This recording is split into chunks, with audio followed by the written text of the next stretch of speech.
కృష్ణా జిల్లా పెరకేగూడెం వంగవీటి మోహన్ రంగా విగ్రహ ఆవిష్కరణ మహోత్సవం ఘనంగా జరిగింది. కార్యక్రమంలో మాజీ ఎమ్మెల్యే దూలం నాగేశ్వరరావు, రాధారంగా మిత్రమండలి అధ్యక్షుడు జనసేన నేత బుల్లెట్ ధర్మారావు పాల్గొన్నారు. వంగవీటి మోహన్ రంగా విగ్రహాన్ని ఆవిష్కరించారు.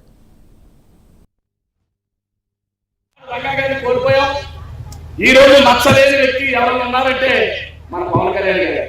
అయితే పార్టీ గురించి మాట్లాడకూడదు అంటారేమో కానీ మేము రాధారంగ మిత్రమండలి మేము జనసేన పార్టీ మద్దతు ఇవ్వడం జరిగింది. అంటే రంగా గారు ఒక కులాన్ని కాదు, అన్ని కులాలు ఉన్నారు కాబట్టి అన్ని పార్టీలు అభిమానులు ఉన్నారు. కానీ కొన్ని సందర్భాల్లో మరి ఆనాడు రంగా గారిని కోల్పోతే ఇవాళ అదే స్థాయి అదే మరి పవన్ కళ్యాణ్ గారు నచ్చలేని వ్యక్తి పేద ప్రజలకు అండగా నిలబడి చేస్తున్నారు కాబట్టి మేము రాధారంగ మిత్రమండలి జనసేనకి మద్దతు తెలియజేస్తుంది. అలాగే నేను మొన్న అమెరికాలో కూడా రంగా గారి జయంతి చేశాను. ప్రపంచంలో తెలుసు. మా అమ్మాయి ఉంటే అక్కడికి వెళ్ళాను. అనుకోకుండా అక్కడ రంగా గారి జయంతి 300 మంది మరి కాలిపోయిన చేసి చరిత్ర సృష్టించారు. అది కేవలం మా రంగాన్ని ఇచ్చిన నాకు ఒక ఆశీస్సులు.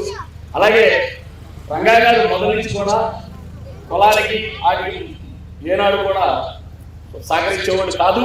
ఆయనకి అందరూ వాడు.